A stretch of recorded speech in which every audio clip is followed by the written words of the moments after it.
Good morning to all of you students. बेटा हमने last video में हमने टॉपिक पढ़ा था कि टाइप्स ऑफ बीपीओ या फिर आउटसोर्सिंग ऑफ सर्विसेज। हमने टॉपिक पढ़ा था, उसमें 4 सर्विसेज पढ़ी थी। फाइनेंशियल सर्विसेज पढ़ी थी हमने, एडवर्टीजमेंट सर्विसेज हमने पढ़ी थी, कुरियर सर्विसेज हमने पढ़ी थी और कस्टमर सपोर्ट सर्विसेज भी हमने आपसे डिस्कस किया था। चारों टॉपिक्स थे, बहुत अच्छे थे। आई थिंक आपको समझ में भी आ गए होंगे। और बेटा जिन बच्चों को समझ में नहीं आए थे वो बेटा बिल्कुल विदाउट हेजिटेशन आप बिल्कुल उस वीडियो को दोबारा रिवाइज कर सकते हो, रिव्यू कर सकते हो, देख सकते हो, पढ़ सकते हो।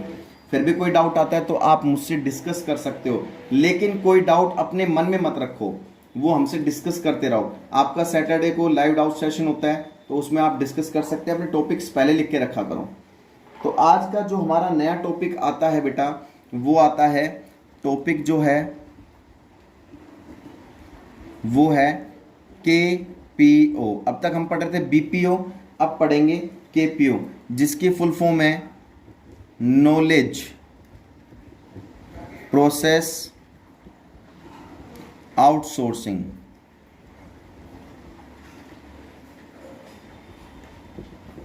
बीपीओ की क्या थी? Business process outsourcing.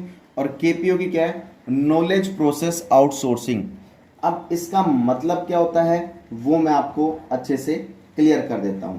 नॉलेज आपको अच्छे से पता होगा, नॉलेज का मतलब क्या होता है, मतलब ज्ञान। प्रोसेस आउटसोर्सिंग मतलब किस तरीके से नॉलेज को बाहर तक पहुंचाया जाए, इंफॉर्मेशन को बाहर तक पहुंचाया जाए।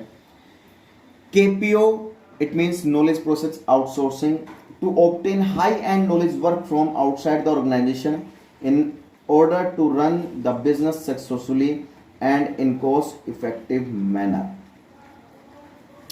KPO के अंदर बेटा आप कोई भी बिजनेस चला रहे हो, बिजनेस कोई भी रन कर रहे हो, अगर आप बिजनेस को सक्सेसफुली रन करना चाहते हो, एक लंबे समय तक मार्केट में उसको स्टेबल करना चाहते हो, तो आपको सबसे पहले, यानी कि एक मैनेजर की बात करो, एक मैनेजमेंट की बात कर रहा हूँ, तो आपको उस बिजनेस के बारे में पहले तो पूरी इंफॉर्मेशन होनी चाहिए, पूरी नॉलेज होनी चाहिए, और ताकि आप बाहर आउटसाइड द बिजनेस आप कोई भी आपसे उस बिजनेस की इंफॉर्मेशन मांगे तो आप उसके बारे में आप अच्छे से डील कर सको, अच्छे से बता सको।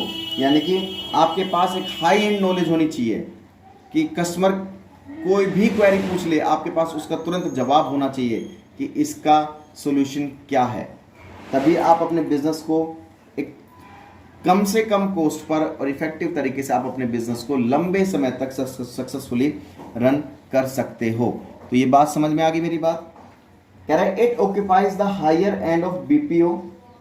ये जो केपीओ होता है वो हायर होता है किसके कंपैरिजन में? बीपीओ के कंपैरिजन में। केपीओ बेटा बिल्कुल हाई होता है किसके कंपैरिजन में? बीपीओ के कंपैरिजन में बहुत ज़्यादा हाई होता है, क्योंकि इसमें नॉलेज का होना बहुत ज़रूरी है। क्योंकि जितनी ज़्यादा नॉलेज होगी उतना ही ज़्यादा हम आपको मतलब अपने बिजनेस के बारे में बाहर तक आउटसाइड द ऑर्गेनाइजेशन हम डिस्कस कर सकते हैं, बता सकते हैं। ठीक है, तो इस चीज़ का ध्यान रखना। Unlike conventional BPO where the focus on the process expertise, in KPO the focus in knowledge expertise. BPO जो फोकस करता है, BPO और KPO ये दोनों फोकस किस पर करते हैं? KPO तो फोकस करता है नॉलेज पर, एक बिजनेस की नॉलेज पर, और BPO फोकस जो करता है हमारे पास वो करता है बिजनेस की एक्टिविटीज पर,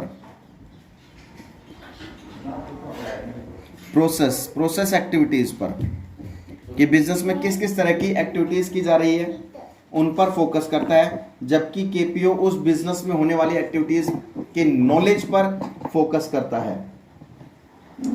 इन BPO there is a predefined way to solve a problem, but in the KPO there is no predefined process of reach the conclusion rather than it develop himself by the person concern.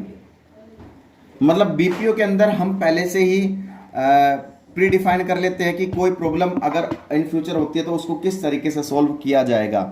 BPO में पहले से हम define कर लेते हैं कि अगर कोई प्रॉब्लम होगी तो उसको किस तरीके से सोल्व किया जाएगा। लेकिन केपीओ में बेटा प्री डिफाइंड नहीं होती कोई प्रॉब्लम, अचानक प्रॉब्लम आती है तभी उसको सोल्व किया जाता है, अदरवाइज हम इसमें पहले से प्री डिफाइंड नहीं करते हैं कि यहाँ पर बिजनेस में होने वाली प्रॉब्लम को किस तरीके से सोल्व किया जाएगा। ये बात समझ में आ गई होगी केपीओ और बीपीओ की बात आपको। अब बात करते हैं need of KPO.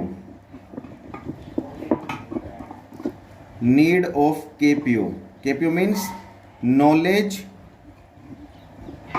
Process outsourcing.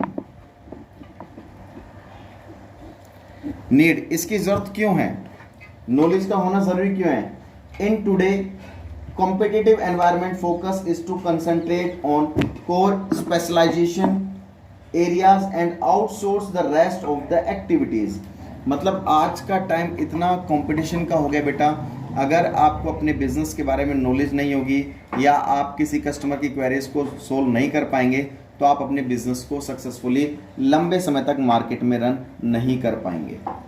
मेरा कहने का मतलब समझना, मैं क्या कहना चाह रहा हूँ कि बिजनेस को लंबे समय तक रन करने के लिए, सक्सेसफुली चलाने के लिए आपको उस बिजनेस के बारे में नॉलेज का होना बहुत ज़रूरी है। ठीक है, वो होती है हमारी बेटा KPO. Many companies have come to realise that by outsourcing the non core activities not only cost are minimise and efficiency improve, but the total business improve because the focus shift to the key growth areas on the business activities. बहुत सी companies ऐसी होती है जिनका काम खाली इन चीज़ों पर focus करना नहीं होता कि बिजनेस में कि भाई किस तरीके से कॉस्ट को कम किया जाए, किस तरीके से भाई हमारी जो एक्टिविटीज़ है उनको बढ़ाया जाए, बल्कि केपीओ में इस पर भी ज़्यादा ध्यान दिया जाता है कि बिजनेस की ग्रोथ कैसे हो। यानी कि खाली देखो केपीओ में खाली इतना ही ध्यान नहीं दिया जाता कि बिजनेस की एक्टिविटीज़ को कैसे बढ़ाया जाए या बिजनेस में होने वाली जो आने वाली कॉस्ट है, जो लागत है, जो खर्चे, उनको किस तरीके से कम किया जाए। नहीं बेटा, इसके अलावा हम इस पर भी फोकस करते हैं कि बिजनेस में जो होने वाली एक्टिविटीज़ हैं उसके एरिया को कैसे डेवलप किया जाए और बिजनेस की डेवलपमेंट और ग्रोथ कैसे की जाए, इस पर भी ज़्यादा फोकस हम करते हैं। ये बात समझ में आ गई। अब फीचर की बात करते हैं। Features of KPO. Features of KPO की फीचर सबसे पहले क्या क्या विशेषता आती है? It is the upward shift of BPO. पहले क्या आता है? बीपीओ, देन फिर क्या आता है? केपीओ। ठीक है, it is the upward shift of BPO. ये केपीओ के बीपीओ के बाद में आता है। पहले क्या आता है? बीपीओ, देन फिर आता है केपीओ। ठीक है, केपीओ सेकंड आता है बेटा। केपीओ फोकस किस पर करता है? नॉलेज प्रोसेस पर फोकस करता है, जो सेकंड फीचर है। ठीक है, बीपीओ को किससे डिनोट किया जाता है? बी से डिनोट किया जाता है, और केपीओ को बेटा के से डिनोट किया जाता है। बीपीओ को बी से डिनोट किया जाता है और केपीओ को के से डिनोट किया जाता है। ठीक है, इसके अंदर सारी नॉन कोर एक्टिविटीज को हम इसके अंदर मेंशन करते हैं। ठीक है, नेक्स्ट बात क्या आता है? इसमें बेटा पहले से प्री डिफाइंड नहीं होता है कि फ्यूचर में आने वाली प्रॉब्लम को किस तरीके से सोल्व किया जाएगा, जबकि बीपीओ में पहले से प्री डिफाइन कर दिया जाता है कि अगर इन फ्यूचर अगर कोई भी प्रॉब्लम आती है बिजनेस के अंदर तो उसका सॉल्यूशन पहले से हम डिसाइड करके रखते हैं कि किस तरीके से अपने बिजनेस में आने वाली प्रॉब्लम को हम सोल्व कर पाएंगे। तो कहने का मतलब क्या है? आपका जो टॉपिक है बीपीओ और देन टॉपिक है आपका जो केपीओ, बेटा दोनों ही बहुत इंपॉर्टेंट है एग्जाम पॉइंट ऑफ व्यू से। एग्जाम के लिए दोनों ही टॉपिक बहुत बहुत बहुत ज़्यादा इंपॉर्टेंट है। आपको इन टॉपिक्स को बहुत अच्छे समझना है और इन चैप्टर के इस टॉपिक के साथ बेटा आपका ये चैप्टर भी खत्म हो जाता है। नेक्स्ट वीडियो में हम नेक्स्ट चैप्टर पढ़ेंगे, 19th चैप्टर। ठीक है बेटा, 19 चैप्टर पर फोकस करेंगे। और बेटा इस चैप्टर को अच्छे से आपको पढ़ना है, समझना है, और फिर भी बेटा कोई प्रॉब्लम आती है तो आपको हमसे डिस्कस कर लेना है। तो कहने का मतलब क्या है? नेक्स्ट जो 19th जो चैप्टर आएगा वो हमारा आएगा कि social responsibility of business and business ethics, वो हमारा टॉपिक आएगा, वो हम नेक्स्ट वीडियो में पढ़ेंगे। तब तक के लिए आपको इनको फेयर नोटबुक में अच्छे से नोट डाउन करना है, अच्छे से पढ़ना है, अच्छे से आपको समझना भी है। ठीक है, इनको बिल्कुल किसी भी कंसेप्ट को आपको बिल्कुल छोड़ना नहीं है। मैं कई बार आपको डिस्कस करके बता चुका हूँ। तब तक के लिए बेटा इसको पढ़िए, समझिए। जय हिंद, जय भारत।